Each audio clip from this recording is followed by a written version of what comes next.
Mga kaibigan, just to understand life, just to take easy every time and every moment of their lives. Because we just only one life in this universe. That we are talking about yesterday and many others in the long past years and months and days ago. It's already did. It's already did. It's already past in this life. The present and today, it's our life.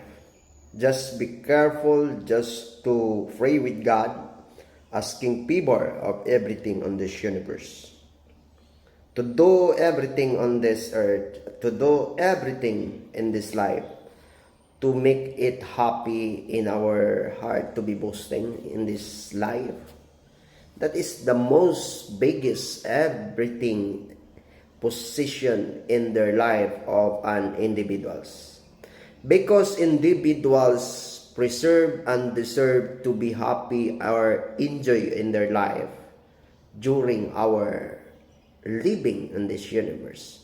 That we can take all that stewardship, that we are bound to be answered everything on this universe, or to pieces consequences and trials in their life that they are going on.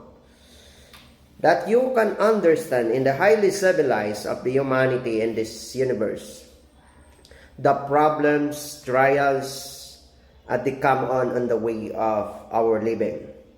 And also the man, it's become most evilest thinker of this civilization.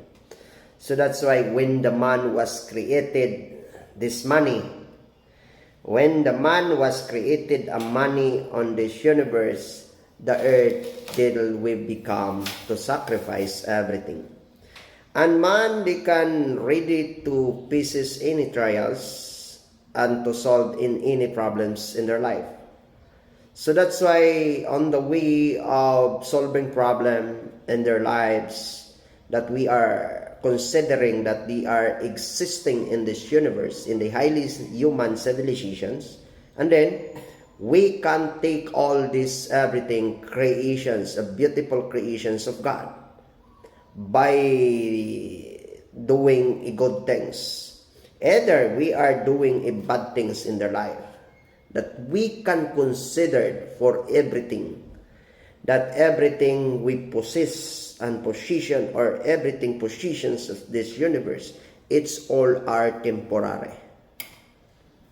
It's all temporary. There is no permanent by this universe for you to be informed. That I am here, I am not an expert to say and to express, to talk to you here in the front of you. That I am an expert. I am not expert here, but I am only to reiterate what the God's purpose is. Why we are doing like this? Why we are not doing like this? You know what is God in their lives?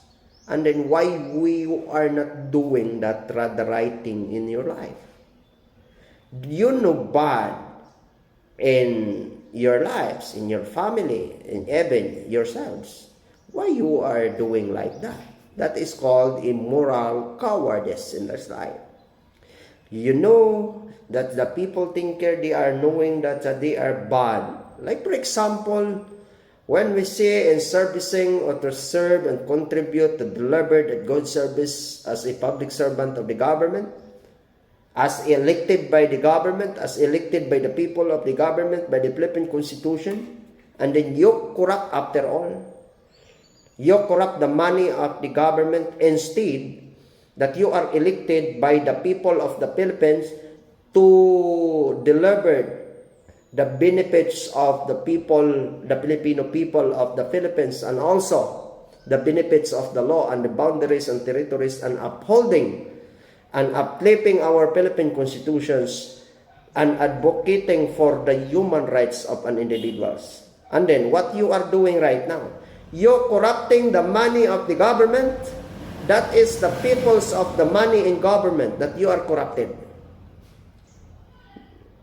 It is the human rights. Instead, you are doing and uplifting the human rights, that you are in advocating that to delivered individual will be protected against the abuse of individuals, bad people among out there.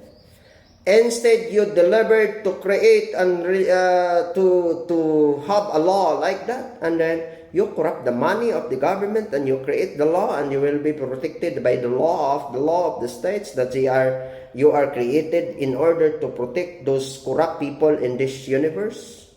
And that is God. Who are the target and the most not into the law is the poor. It's become the poor. It's become the slavery. It's become the starvations in this universe. The farmers, the ordinary farmers, the ordinary people, the ordinary Filipino citizens of this country are not in the eyes of the law. So we are talking the fairness and equality of the deliberations and the creating of law. It's so seldom. It's so seldom to happen. Why? Some people out there creating law in order to protect their interests and their properties, and also the money they're corrupted from the government.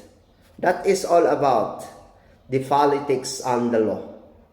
Well, the politics elected by the people, the politicians to create and generate law for the benefits of the country, it's so seldom. It's so seldom to happen. So that's why people can choose between the good faith elected officials and the bad faith elected officials. You know that, guys, on the way of the service. As a tools of the government, public employees will be categorized into two. That under our Philippine constitutions, there is two elected people, or there is two public servant of this government as a tools of the government, elected by law and appointed by law. Who are those elected by law? To serve the Filipino people for the benefits of the law.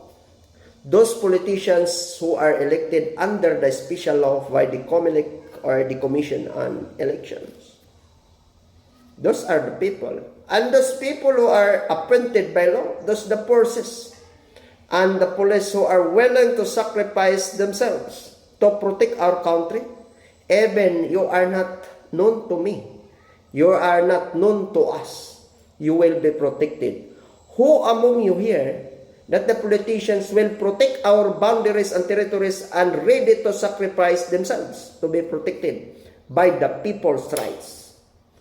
There is nothing about that.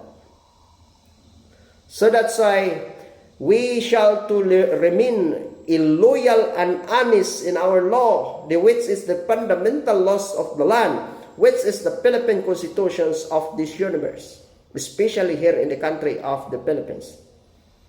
So that's why you can choose between the good or bad in their lives.